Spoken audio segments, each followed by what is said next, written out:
Una de las causas, hermanos, de la falta de poder en la iglesia, en medio de la oscuridad de este mundo, es que la iglesia no entiende claramente cuál es su función en esta tierra y cuáles son las herramientas con las que el Señor le ha capacitado para esta función. Esta falta de claridad de la iglesia sobre estas cosas le lleva a ocuparse en cosas en las que el Señor no mandó, entretenerse y embelezarse aún en cosas que no corresponden a su función, a su tarea y su deber en este mundo, y entonces todas las fuerzas, el empeño, el fervor, el entusiasmo y las inversiones llegan a darse o a ponerse en cosas que el Señor muchas veces no mandó que se hicieran. Y esto entonces da como resultado una falta de poder en la iglesia y en los creyentes en medio de este mundo de oscuridad. Hoy en día el cristianismo se vive con un pie en el mundo y con otro pie en la iglesia.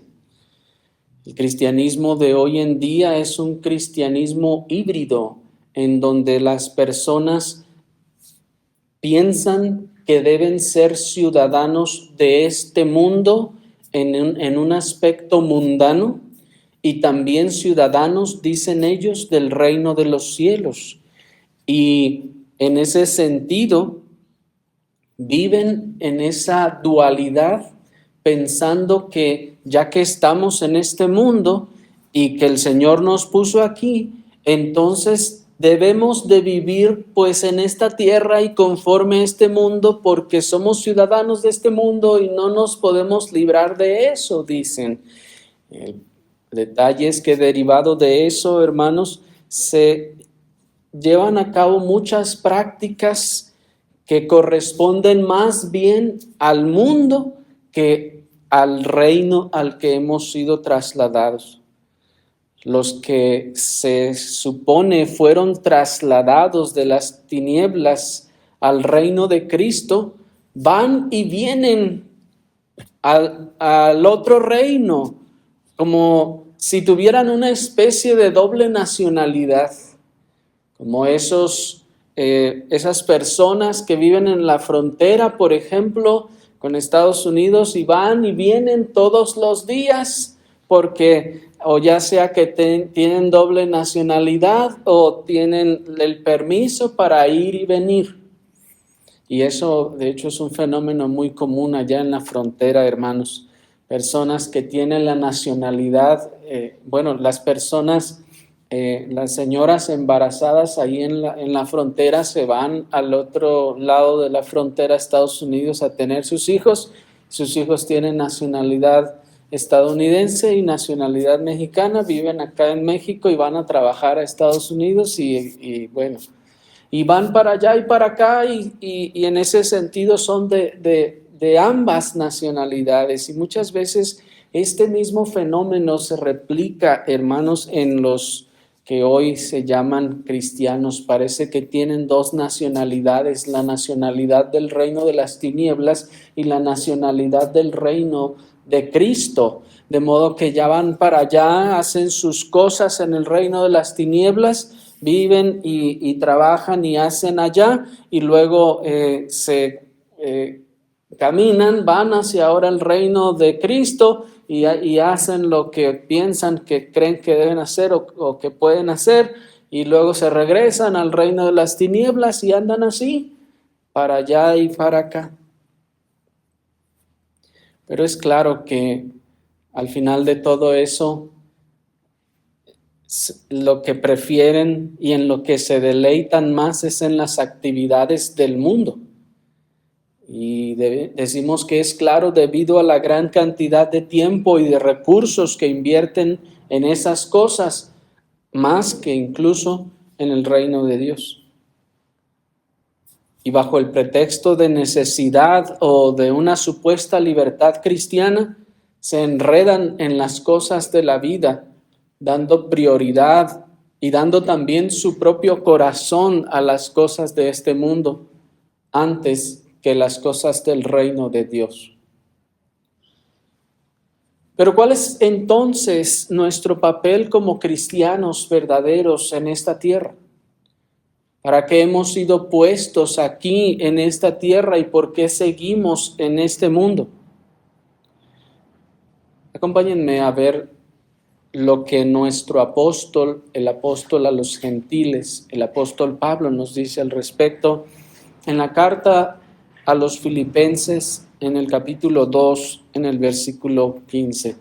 Filipenses capítulo 2, versículo 15 al 18, vamos a dar lectura allí a la palabra del Señor. Dice la palabra del Señor: para que seáis irreprensibles y sencillos, hijos de Dios sin mancha en medio de una generación maligna y perversa, en medio de la cual resplandecéis como luminares en el mundo, asidos de la palabra de vida, para que en el día de Cristo yo pueda gloriarme de que no he corrido en vano, ni en vano he trabajado. Y aunque sea derramado en libación sobre el sacrificio y servicio de vuestra fe, me gozo y regocijo con todos vosotros. Y asimismo gozaos y regocijaos también vosotros conmigo. Hasta ahí. Señor, bendiga la lectura de su palabra, hermanos, en nuestros corazones. El día de hoy, hermanos, vamos a ver el resplandor de los cristianos. Y vamos a abordar este tema en 3 partes. Vamos a ver primeramente quiénes resplandecen. Enseguida vamos a considerar cómo es que resplandecen, para por último ver hasta cuándo resplandecen. Nuestro texto nos dice, hermanos, que los creyentes resplandecen, dice, hijos de Dios sin mancha en medio de una generación maligna y perversa, en medio de la cual resplandecéis como luminares en el mundo. Pero veamos primeramente quiénes son los que resplandecen. Y nos es necesario, hermanos, hacer esta aclaración porque es muy común escuchar entre los que se llaman cristianos hacer una distinción entre los que son hijos de Dios y los que no son hijos de Dios. Y esto lo vemos aún en el evangelicalismo de nuestro tiempo. Casi cualquier congregación que se precia de ser cristiana tiende a hacer la diferencia entre los que son de verdad hijos de Dios y los que no son hijos de Dios. Y refiriéndose en este caso a los cristianos y a los mundanos. Y casi cualquier congregación en el evangelicalismo expresa estas cosas y dice y enseña, miren, todos los que están allá, los católicos y todos esos de allá, son los que no son hijos de Dios. Nosotros somos los hijos de Dios. Sin embargo, hermanos, aunque esta distinción es cierta, existe también otra distinción en la Escritura que casi siempre se pasa por alto. Y es la distinción que encontramos entre el hijo de Sara y el hijo de Agar. Es decir, es cierto, hermanos, hay una gran división en el mundo que distingue a los impíos, a los mundanos, de los que al menos nos decimos cristianos. Sin embargo, dentro de todos los que se dicen cristianos, hay otra gran distinción entre ellos que hace la Escritura en la epístola a los Gálatas, que es, y toda la Escritura, que es la distinción entre los hijos de Sara o la descendencia de Sara y la descendencia de Agar. ambos hijos de Abraham, pero uno es de la esclava y otro de la libre. Y en ese sentido, hermanos, esta metáfora también nos está enseñando que aún dentro de lo que se llama cristianismo hay una gran distinción. Aquellos que son los hijos de la promesa, aquellos que disfrutan de la promesa de Dios, en ellos por ser hijos legítimos de Dios, y aquellos que no son legítimamente hijos de Dios. Podrán clamar y decir, ostentar, pues es que también somos hijos de Abraham, pero la Escritura ya nos enseña que es a la descendencia de Sara la que recibió la promesa en este caso. De manera entonces que ciertamente también debemos reconocer, hermanos, que la Escritura misma ya nos decía que dentro de todos los que se harían llamar cristianos o hijos de Dios, habría también una gran distinción: los que verdaderamente son hijos de Dios y los que piensan que son hijos de Dios, como Ismael. Y esta distinción entonces establece la diferencia entre la religión hueca y sin poder y la verdadera religión. La religión hueca y sin poder es aquella que expresa y hace conocer todas las doctrinas del cristianismo, pero que esas doctrinas del cristianismo, o aparentemente sanas según cada quien lo esgrima, no tienen el poder para transformar los corazones. La religión hueca es aquella que solo consiste en palabras, palabras y palabras, pero que esas palabras no están produciendo nada en mi vida. No producen vida, es decir, salvación, regeneración, vida nueva, eterna en Cristo, y no producen la santificación del Espíritu Santo. No hay poder. Eso es lo que el apóstol les decía a los corintios cuando les decía: ustedes están envanecidos porque ustedes están llenos de conocimiento, ustedes conocen muchas cosas, conocen todas las doctrinas, pero voy a ir y yo quiero ver no sus palabras, sino su poder. Yo voy a ir y no voy a examinar a ver cuántos saben, a ver cuántas doctrinas conocen o cuántos catecismos se saben de memoria. Yo voy a ver el poder entre ustedes. Porque es cuando dice el apóstol: porque el reino de Dios no consiste en palabras, sino en poder.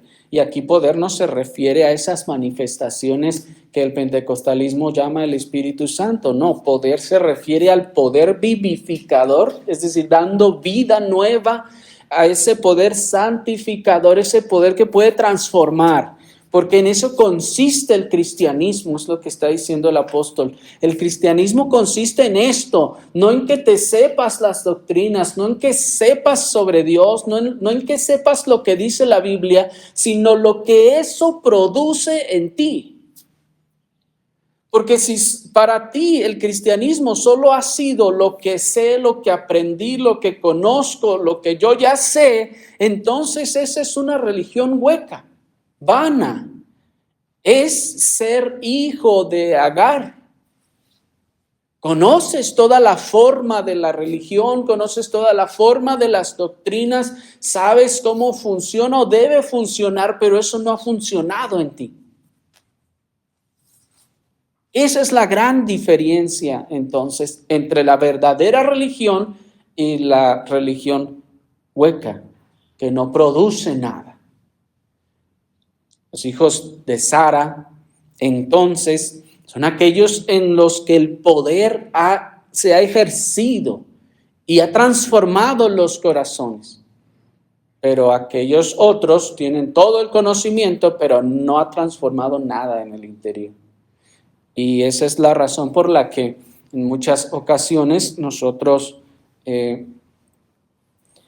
cuando vienen personas a visitarnos y nos dicen: no, nosotros sí conocemos todas las doctrinas reformadas, nosotros oímos a fulano, mangano, perengano, nosotros sabemos todos los catecismos y nosotros sabemos aquí, sabemos allá y nosotros decimos, sí, pues está bien, qué bueno que lo sepas, pero yo no quiero saber cuánto sabes, yo quiero ver el poder. No estamos ansiosos por saber, por conocer, por ver cuánto sabes. Nosotros queremos ver el poder. O sea, cómo todo eso que dices que sabes ha transformado tu vida y tu corazón. Te ha humillado, te ha dado humildad, te hace reconocer tu pecado y te santifica cada día. Porque esa es la verdadera religión. Lo demás solo es un espectáculo externo.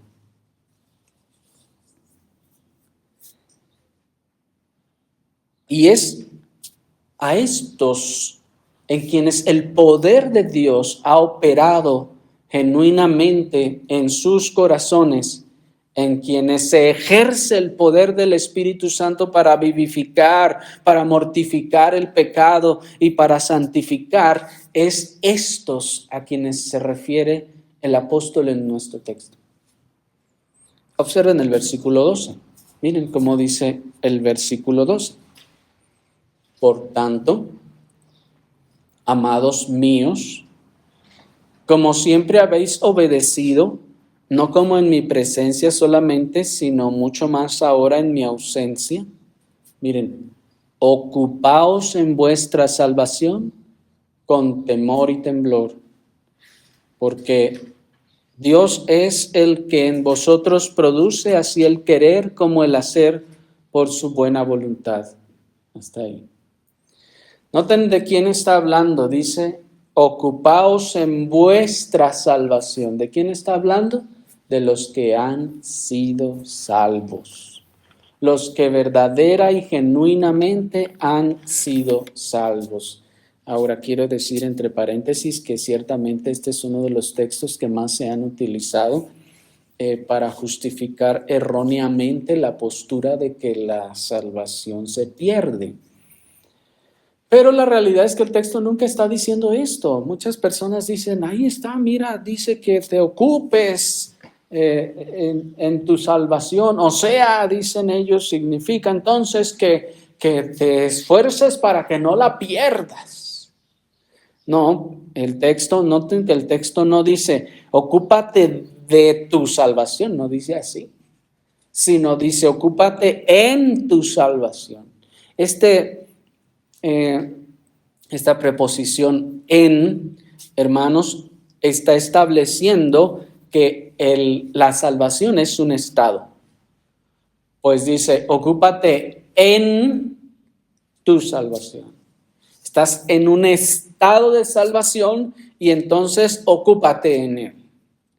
El texto, repito, no está diciendo ocúpate de tu salvación, sino en tu salvación. Estás ahora ya en la salvación, entonces ocúpate.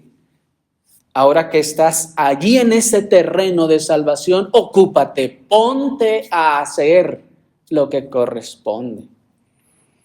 Notemos entonces que aquí no se está hablando de que la salvación se vaya a perder, sino que el propósito del versículo es, noten, ocupaos.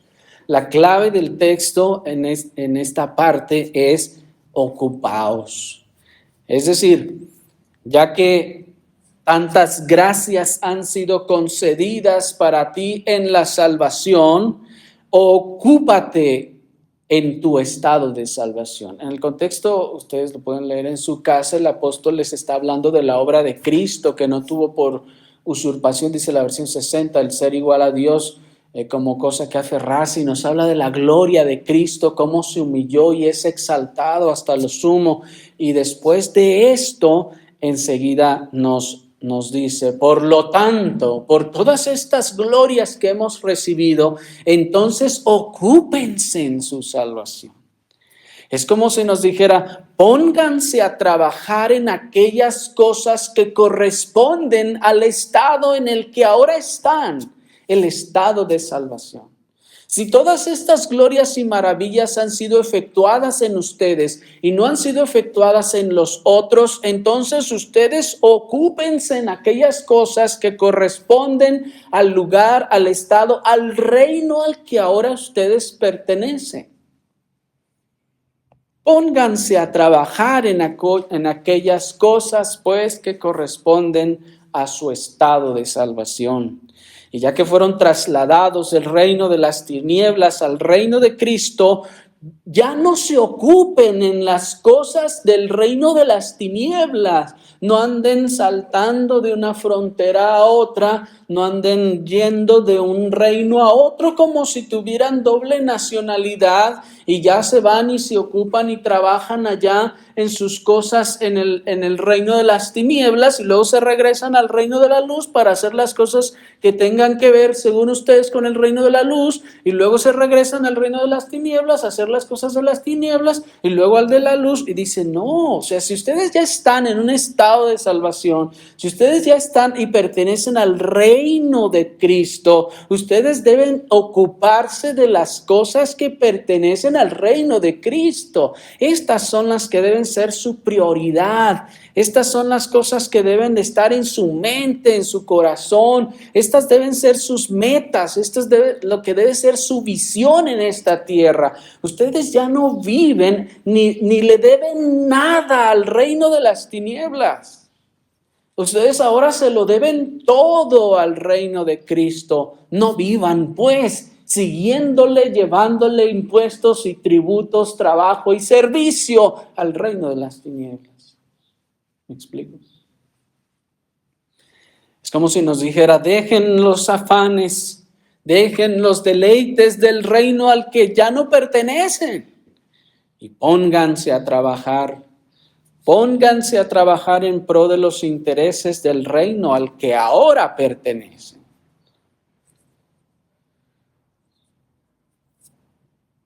Pero solo los que son genuinamente salvos, es decir, los que genuinamente han sido trasladados a este reino, son capacitados por el Espíritu Santo. El Espíritu Santo les capacita dándoles dones y dándoles el poder para ocuparse verdadera y eficazmente en las cosas necesarias de este reino. Y por lo tanto, en ese sentido, solo ellos pueden resplandecer. Solo ellos pueden resplandecer. Solo los genuinamente salvos, los que verdadera y poderosamente han recibido vida eterna en Cristo, pueden resplandecer. Los demás no. Los demás son lámparas apagadas, no pueden resplandecer. Aunque estén en el evangelicalismo, no pueden resplandecer. ¿Y cómo es que resplandecen? Pasemos a nuestro segundo punto para ver, hermanos, cómo resplandecen. Miren el versículo 15.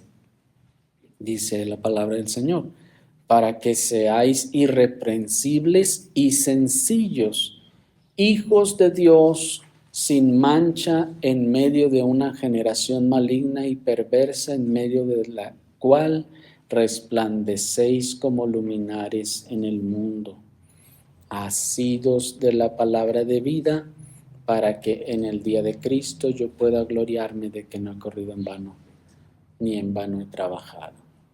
Hasta ahí. Para poder entender, hermanos, a qué se refiere aquí con resplandecer, lo primero que debemos hacer es deshacernos de ese concepto de resplandor mundano que tenemos arraigado en la mente. Sí, hermanos, tenemos un concepto de resplandor mundano. Porque piénsenlo por un momento. ¿Qué es para ustedes resplandecer?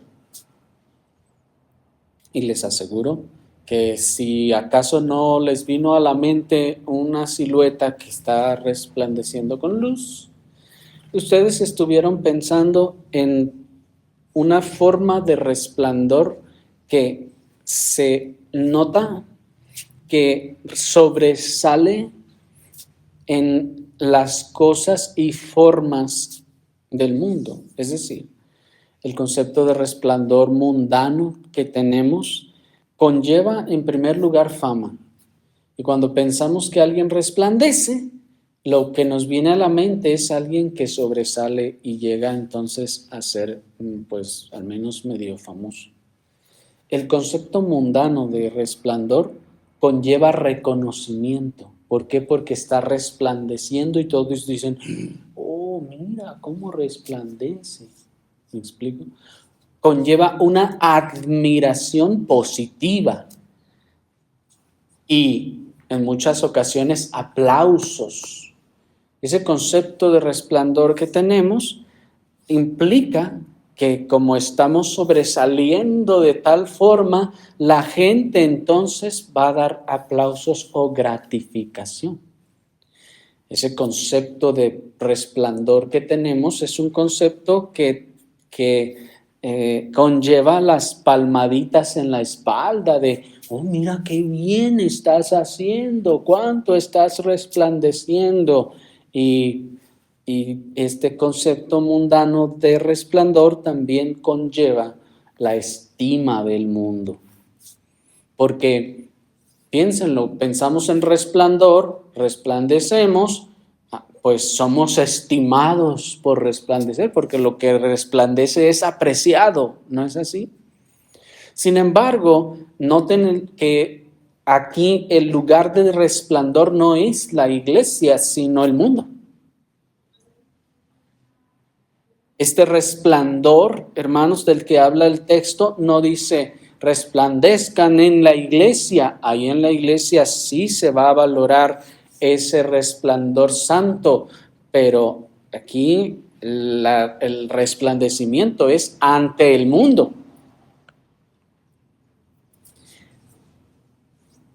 Y hermanos, en ese sentido, no funciona de la misma manera.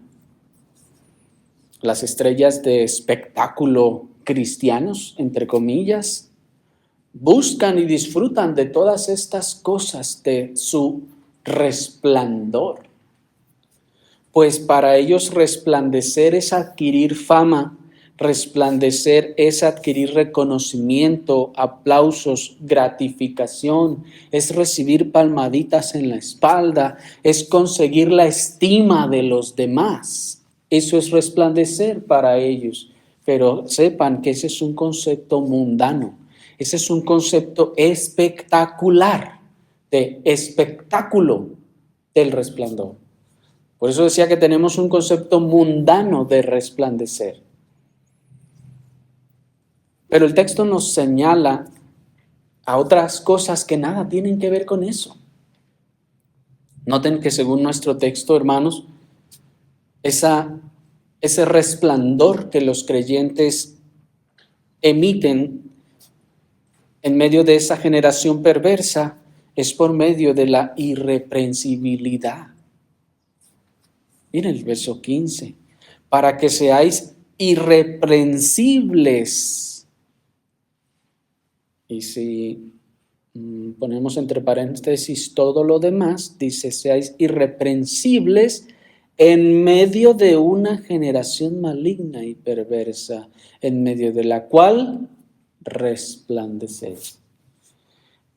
De manera entonces, hermanos, que la manera en la que el creyente resplandece en medio de la generación perversa es siendo irreprensible en su conducta, en su forma de ser. Pero no pensemos, hermanos, que este resplandecer con irreprensibilidad será efectivamente tomado con el glamour del concepto mundano que tenemos de resplandecer. ¿Me explico? resplandecer mundanamente ante el mundo produce un glamour, produce un reconocimiento de los demás, produce una estima de parte de los demás. Pero resplandecer con luz de irreprensibilidad en medio de, noten el texto, una generación perversa, ¿se fijan? Una generación, ¿qué dice el texto? Maligna y perversa. ¿Se fijaron? Ahora, yo estoy resplandeciendo en medio de una generación maligna y perversa. Esto significa que esa generación maligna y perversa no valora la irreprensibilidad. ¿O creen ustedes que la va a valorar esa generación maligna y perversa? No, si la valorara, pues trataría de buscarla un poco. Pero como no la busca ni la valora, cuando yo resplandezco, entonces no pensemos que el mundo ve mi irreprensibilidad y va a decir, ay, mira qué bueno, eres la primera persona que veo que se conduce correcta y santamente. Oh, cómo me siento yo atraído a tu resplandor. No, de hecho es exactamente al revés. Es exactamente al revés. Porque cuando la luz resplandece entre los que aman la luz es estimada. Pero cuando la luz resplandece entre los que aman las tinieblas, la luz es aborrecida. Por lo tanto, esta clase de resplandor, hermanos, no se refiere a que recibiremos estima del mundo. El apóstol no está diciendo, ustedes resplandecen como luminares y el mundo queda asombrado, el mundo queda pasmado, extasiado de ver su luz. No, en realidad es todo lo contrario. Dice, ustedes van a resplandecer por medio de esta irreprensibilidad y el mundo se va a sentir atacado. Y el mundo va a sentirse que se le está ofendiendo. El mundo se sentirá ofendido. De hecho, este resplandecer, hermanos, no causará el aplauso del mundo. Este tipo de resplandecer bíblico no causa la estimación del mundo, sino todo lo contrario, causa el aborrecimiento del mundo. Porque las personas, cuando usted se conduzca en obediencia a los mandamientos de Dios, sus compañeros de trabajo, sus vecinos, sus familiares, no le van a decir, ah, qué bien me siento contigo, de que mira cómo guardas el día del Señor, o mira cómo obedeces a los mandamientos de Dios. No, yo me siento tan a gusto contigo de que hagas eso y obedezcas esas cosas. ¿Ustedes creen que el mundo va a decir eso? Todo lo contrario, hermanos. Todo lo contrario. El mundo reprochará esa irreprensibilidad.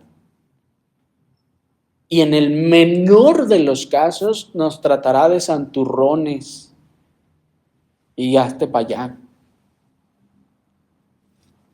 ¿Me explico? En el menor de los casos. Porque son esos ciegos, es una, imaginen una cueva repleta de personas que sus ojos están acostumbrados a las tinieblas y ustedes llegan y prenden una antorcha. ¿Qué va a hacer esas personas? ¿Les van a agradecer? ¿Les van a aplaudir porque prendieron la antorcha? ¿Les van a apreciar? ¿Les van a agradecer por haber encendido la antorcha? Todo lo contrario, se van a ir contra ustedes tratando de apagar la antorcha.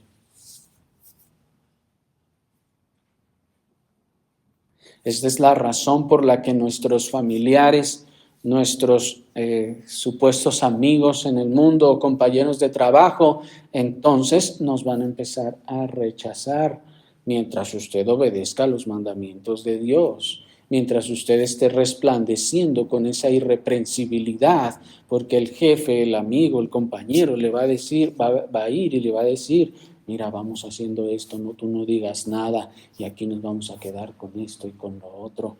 Y si usted es irreprensible, va a decir, no, conmigo no cuentes para eso.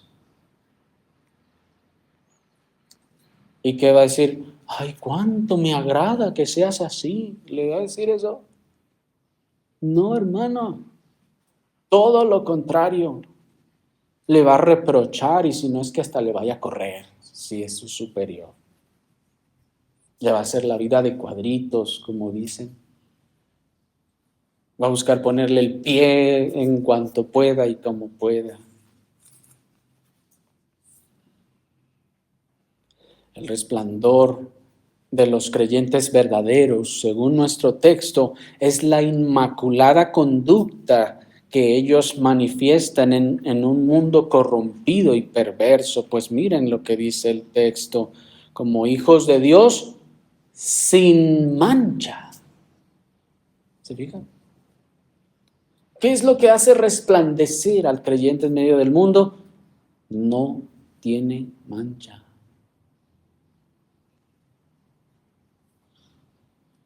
¿Qué es lo que hace resplandecer al creyente en medio del mundo? Verso 16, que está asido de la palabra de vida.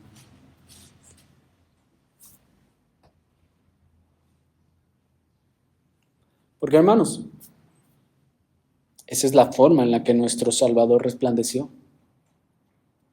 Esa es la forma en la que nuestro Señor Jesucristo resplandeció. No el estilo mundano de la definición que dimos hace un rato, de lo que el mundo piensa que es resplandecer. Pregunta, ¿Cristo resplandeció así?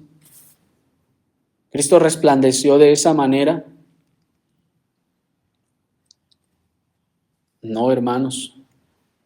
Esa no fue la forma en que resplandeció nuestro Señor y nosotros no debemos esperar resplandecer de otra manera en la que Cristo no resplandeció.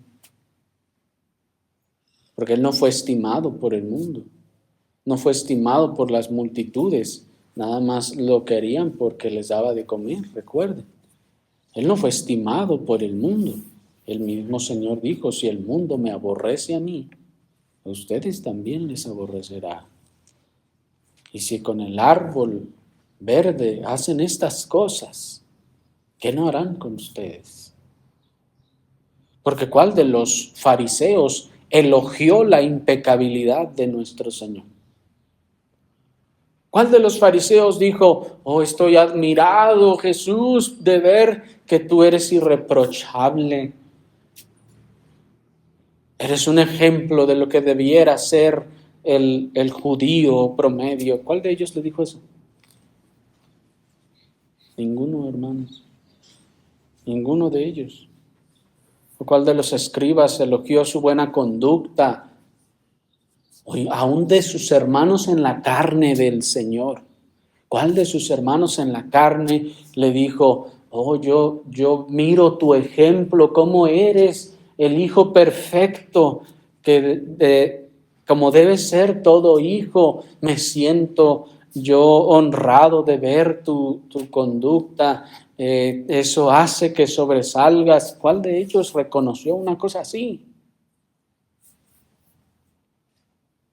No, hermanos, no fue así. Así que el resplandor que nuestro Señor desplegó ha de ser el nuestro. La manera en la que el Señor manifestó ese resplandor con una impecabilidad, en el caso suyo, debe ser también la manera que nosotros resplandezcamos con una irreprensibilidad en el caso nuestro. Así es como debemos resplandecer delante del mundo, y este resplandor, hermanos, no agradará al mundo. Este resplandor no agradará a nuestros familiares, a nuestros amigos, a nuestros vecinos. Que resplandezcamos no nos dará otro resultado que el que le dio al Señor.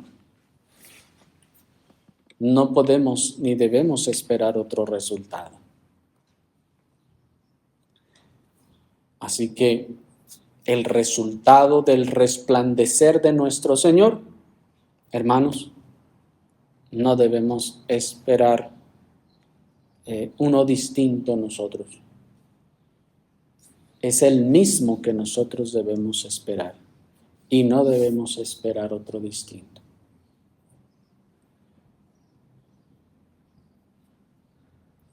Veamos entonces hasta cuándo es que resplandecemos.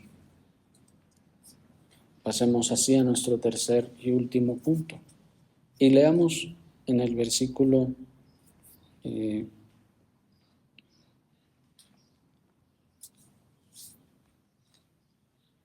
versículo número 17.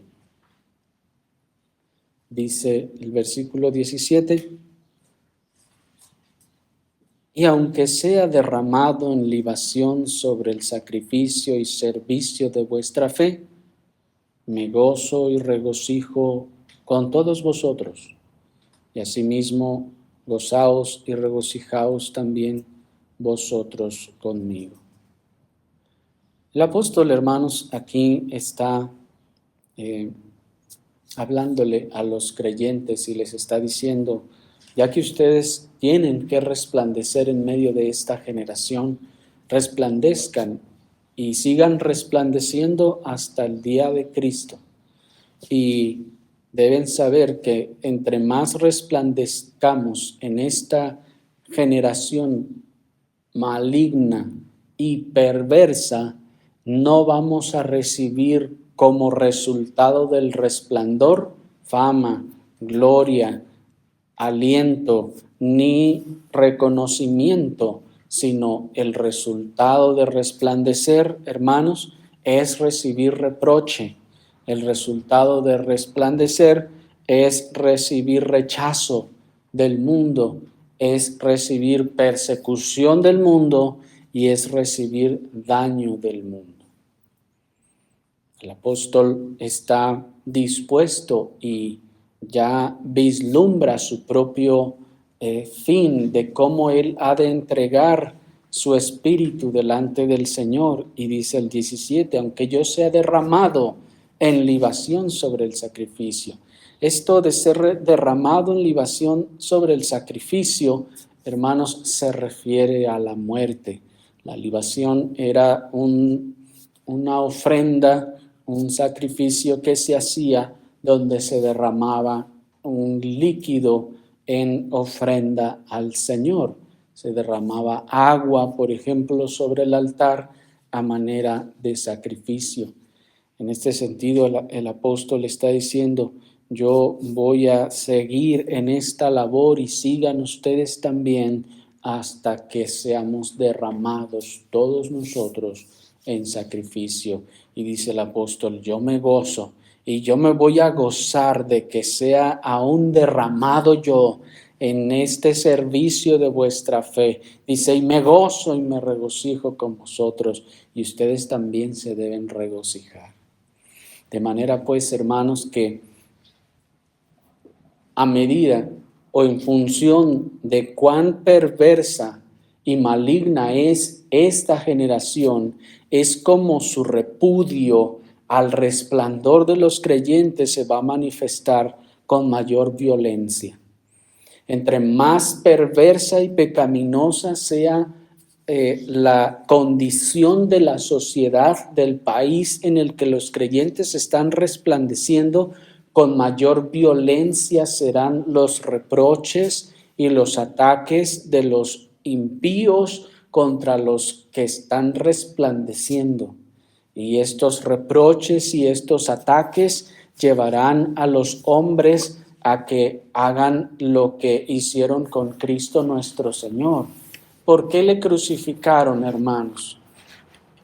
Porque dijeron ellos: oh, le apreciamos tanto, nos cae bien, pero él dice que tiene que morir, entonces vamos haciéndole el favor. Por eso lo mataron al Señor. No, hermanos, le mataron porque le aborrecían, dice la palabra del Señor, por lo que él vivía y predicaba.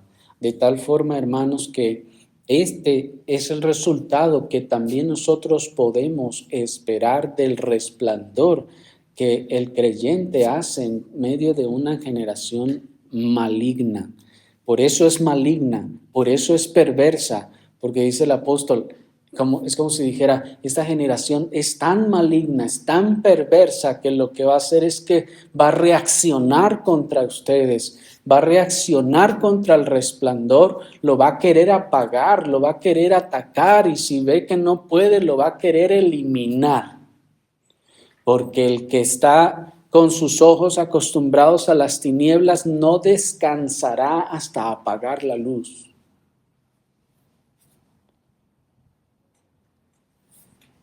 Y este resplandor, hermanos, continuará y continuará en medio de esta nación, de esta generación, que algunas versiones esa palabra generación traduce como nación, en medio de esta nación en la que estamos. Resplandeceremos, hermanos, hasta que esta nación maligna y perversa se esfuerce al punto de querer apagar este resplandor de los cristianos. Y hermanos, y ahí es donde las palabras del apóstol previas cobran más sentido, cuando dice, entonces ocúpense en su salvación con temor y temblor. Porque ustedes están aquí en esta tierra para eso.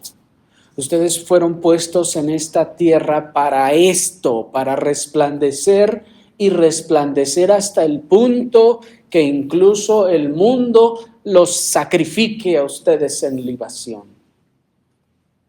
Por eso esos dos testigos que están profetizados en el libro del Apocalipsis, que representan a la iglesia cristiana, estos, dice la Escritura, que serían muertos. ¿Y por qué serían muertos? Porque el fuego que sale de la boca de ellos devora o quema la conciencia de sus adversarios. Las palabras que ellos dicen, las cosas que ellos hacen, devoran las conciencias de los adversarios. ¿Y qué hacen ellos? Responden a esa luz, a ese resplandor con violencia. Y esa violencia los hace incluso matarlos. Los mata. Y el texto nos está diciendo, este es el destino de la iglesia neotestamentaria a todo lo largo de la era neotestamentaria. Los que verdaderamente son cristianos, los que verdaderamente tienen el poder de Dios para resplandecer, porque este resplandecimiento que es en base a la irreprensibilidad solo puede ocurrir a través del poder del Espíritu Santo, transformando las vidas y los corazones de la gente. Cuando ese resplandor no se manifiesta en mi vida y yo no lo manifiesto en los que me rodean, en el trabajo, en la escuela, en los vecinos, en la familia carnal, si yo no manifiesto ese resplandor, es porque no hay una operación verdadera y poderosa en mí. Si no hay esa operación verdadera y poderosa del Espíritu Santo en mi vida, eso entonces está manifestando que yo no soy entonces un verdadero creyente, y entonces yo no voy a resplandecer de esa manera. Pero si lo soy y ese poder está operando en mí y entonces me hace ser irreprensible, entonces voy a resplandecer, y al resplandecer, dice el Señor, los que resplandezcan recibirán ataques. Para esto estamos en este mundo, para resplandecer, pero sepan que la respuesta del mundo será querer apagar esa luz. Van a querer apagar esa luz. Y así como mataron al Señor, también, hermanos, nosotros podremos, y en algunos casos y épocas llegaremos también a recibir ese resultado, a ser sacrificados también como el Señor por causa de este resplandecer. Se cumplirán, hermanos, y se deben cumplir en nosotros las palabras proféticas del libro de la revelación de nuestro Señor Jesucristo. Nosotros somos esos dos testigos. Nosotros somos esos dos testigos de cuyas bocas sale fuego que devora las conciencias de los adversarios. Y al salir este fuego de las bocas, hermanos, entonces recibiremos el resultado que el Señor también recibió y el resultado que se profetizó para nosotros.